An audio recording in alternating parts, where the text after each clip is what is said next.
I would have been out here a little bit sooner, but they gave me the wrong dressing room, and I couldn't find any place to put my stuff. And I don't know how you are, but I need a place to put my stuff. So that's what I've been doing back there, just trying to find a place for my stuff. You know how important that is. That's the whole meaning of life, isn't it? Trying to find a place for your stuff.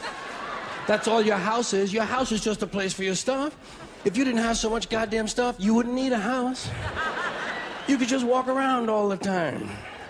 That's all your house is. It's a pile of stuff with a cover on it. You see that when you take off in an airplane and you look down and you see everybody's got a little pile of stuff. Everybody's got their own pile of stuff. And when you leave your stuff, you gotta lock it up. Wouldn't want somebody to come by and take some of your stuff. They always take the good stuff. They don't bother with that crap you're saving. Ain't nobody interested in your 4th grade arithmetic papers. They're looking for the good stuff. That's all your house is. It's a place to keep your stuff while you go out and get more stuff. Now, sometimes you've got to move. You got to get a bigger house. Why? Too much stuff. You've got to move all your stuff. And maybe put some of your stuff in storage. Now imagine that. There's a whole industry based on keeping an eye on your stuff. Enough about your stuff. Let's talk about other people's stuff. Did you ever notice when you go to somebody else's house, you never quite feel 100% at home? You know why? No room for your stuff. Somebody else's stuff is all over the place. And what awful stuff it is. Where did they get this stuff? And if you have to stay overnight at someone's house, you know, unexpectedly, and they give you a little room to sleep in that they don't use that often, someone died in it 11 years ago, and they haven't moved any of his stuff. Or wherever they give you to sleep, usually right near the bed there's a dresser, and there's never any room on the dresser for your stuff. Someone else's shit is on the dresser. Have you noticed that their stuff is shit and your shit is stuff? Get that off of there. Now, sometimes you go on vacation, you gotta bring some of your stuff with you. You can't bring all your stuff, just the stuff you really like. The stuff that fits you well that month. Let's say you're gonna go to Honolulu. You're gonna go all the way to Honolulu. You gotta take 2 big bags of stuff, plus your carry-on stuff, plus the stuff in your pockets.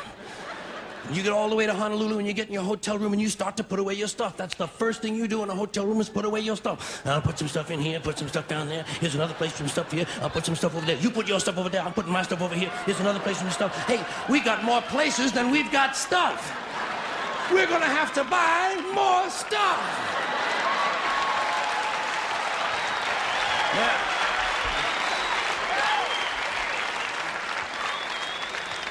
And you put all your stuff away, and you know that you're thousands of miles from home, and you don't quite feel at ease, but you know that you must be okay because you do have some of your stuff with you. And you relax in Honolulu on that basis. That's when your friend from Maui calls and says, hey, why don't you come over to Maui for the weekend? Spend a couple of nights over here. Oh, shit, no. Now what stuff do you bring? Right, you've got to bring an even smaller version of your stuff. Just enough stuff for a weekend on Maui. And you get over, and you're really spread out now. You've got shit all over the world. You've got stuff at home, stuff in storage, stuff in Honolulu, stuff in Maui, stuff in your pockets. Supply lines are getting longer and harder to maintain. But you get over to your friend's house in Maui and they give you a little place to sleep, and there's a little window ledge or some kind of a small shelf, and there's not much room on it, but it's okay because you don't have much stuff now. And you put what stuff you do have up there. You put your imported French toenail clippers, your odor readers with the 45-day guarantee, your cinnamon-flavored dental floss, and your Afrin 12-hour decongestant nasal spray. And even though you're a long way from home, you know that you must be okay because you do have your Afrin 12-hour decongestant nasal spray. And you relax in Maui on that basis. That's when your friend says, hey, I think tonight we'll go over the other side of the island and stay at my friend's house overnight. Oh, shit, no. No! What do you bring? Now you just bring the things you know you're gonna need. Money, keys, comb, wallet, lighter, hanky, pen, cigarettes, contraceptives, Vaseline, whips, chains, whistles, dildos, and a book.